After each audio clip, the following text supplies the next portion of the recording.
This course is all about teaching you how to build and maintain close relationships. My name is Nathan DeWall. I'm a professor of psychology at the University of Kentucky. And I want to begin by asking you a very simple question. What would you do if you had access to a medication that would lengthen your life, increase your happiness, build your self-esteem, make you more helpful, and make you more resistant to disease? Oh, and it would also increase the size of your bank account.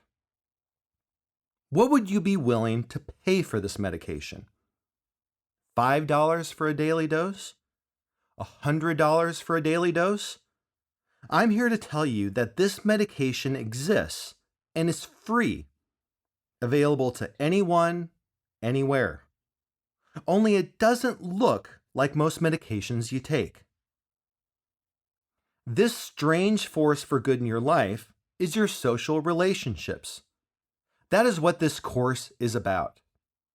It's meant to show you how we humans are wired to connect and how we'll go to any lengths to build and maintain our relationships. We'll delve into the psychology of relationships, how each of us have a need to belong that drives how we think, feel, and act. Now, before I marinate you in data, I want to tell you how I came to study close relationships. It all started 25 years ago when I watched something that was brand new at the time, reality television. It was a television show called The Real World, located in San Francisco. The show was all about relationships, how they're formed, how they're maintained, and even how they wither away from social rejection. There were lots of characters on the show. There was Judd, who was a cartoonist. There was Pam Ling, the overachieving medical student. There was Pedro, who was an openly gay, HIV-positive age educator. There was Puck, who was a rowdy bike messenger who eventually got himself kicked out of the house. Judd and Pam would eventually go on and get married. Unfortunately, Pedro died from complications due to AIDS. No one hears much about Puck anymore.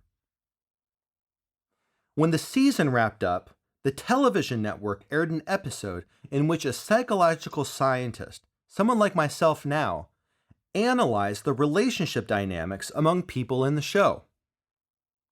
At the time, I was just a teenager who didn't know what I wanted to do with my life. In fact, I didn't even know whether I wanted to go to college. What I didn't realize is that this would plant the seed for a career that would lead me to this position, speaking to you.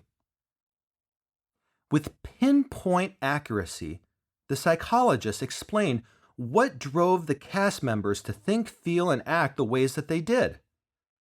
He noted that part of our relationships result from nature, how we evolved, our brains and genes. But that nurture, how we're raised and learn to act, also matters. That's going to be a big theme in this course. Nature and nurture interact. The psychologist decoded something that seemed outside the realm of analysis with the naked eye, like the expansion of the universe or the waves of the ocean. I was transfixed. How did he know all of the answers?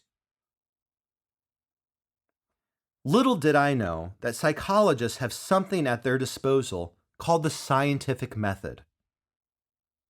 Just as biologists, chemists, and physicists use the scientific method to study what interests them, psychologists use the scientific method to study close relationships, among many other things.